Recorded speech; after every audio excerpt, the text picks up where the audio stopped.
The man never expected that just by demonstrating the shadow sword technique once, this apprentice could grasp every move. This sword technique was something even he hadn't fully mastered, and a beginner shouldn't have understood it. Yet Jack perfectly mimicked every action, and the mentor instantly saw this boy's rare talent. Sadly, 2 months later, Jack only mastered defensive blocks, gaining nothing else in swordsmanship. The swordmaster was puzzled. Jack wasn't skilled with swords, and further training seemed pointless. The master suggested trying a different path, hoping Jack would find his true calling. Jack joined the Warrior Academy. Warriors are the team's shield, needing a body as tough as steel. The first lesson was enduring falling rocks. Jack handled training that even adults struggled with for a full 2 months. Once, he held back a massive boulder with his bare hands, his resilience astonishing the mentor. With refined skills, he'd be a top guardian. But 3 months of training only made him stronger physically, so the instructor suggested the Hunter Academy. The Hunter mentor initially refused to take him, sensing trouble. He challenged Jack to hit a thin branch from 100 meters with a pebble. Hoping to find an excuse to reject him, the mentor was stunned when Jack hit the target every time and had to accept him.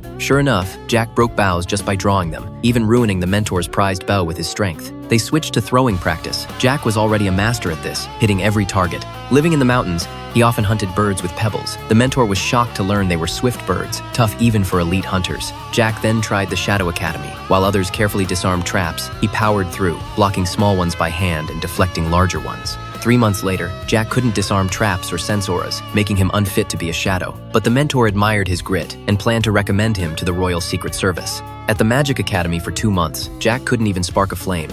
The old mage found no magical energy in him and sent him to the resonance chamber. They forgot about him for days. The mage panicked, as that place could overwhelm most minds. But Jack actually enjoyed it. When the mage arrived, Jack pushed him aside, saying he was close to a breakthrough. Still, he only learned a tiny spark. The old mage was at a loss. Someone with so little magical talent was rare. Right after, Jack sparked flames with both hands. The mage was stunned. Dual casting took him 50 years to master. Jack self-taught it in 3 months, but the mage didn't keep him, as his lack of other spells showed magic wasn't his path. At the Healing Academy for 3 months, Jack only learned basic healing, not enough to be an adventurer. As he left, the mentor said, learning healing without divine blessing was already impressive. Jack took it as mere comfort, unaware that healing without divine blessing was impossible. The mentors met to discuss Jack, noting his consistent performance across academies. His unique physique might need combined training. By the time they made a plan, Jack had vanished, gone for over 10 years. Lacking any standout skill, Jack became an adventurer and returned to the mountains to train alone. 10 years of grinding honed basic moves to perfection,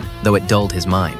With a casual swing, thousands of swords resonated, yet he felt weak and decided to try again. Jack returned to the Adventurers Guild. The receptionist, shocked by his few skills, double-checked, as registering would be tough. A familiar face appeared, Mike, who had welcomed Jack years ago when he was too young to join. Mike had bent the rules to send him to training. Now the guild president, he recognized Jack. Over drinks, learning Jack kept training. The president said there was still a way. Adventurers are ranked from S to F. F rank needs 1 practical skill, but Jack didn't qualify. Below F is G rank, limited to non-combat tasks like chores. Most avoid it, as it's hard work with guild fees. Jack didn't care, thrilled just to be an adventurer. He was ecstatic getting his badge and started work immediately. Jack did chores by day and trained at night. One day, a cry for help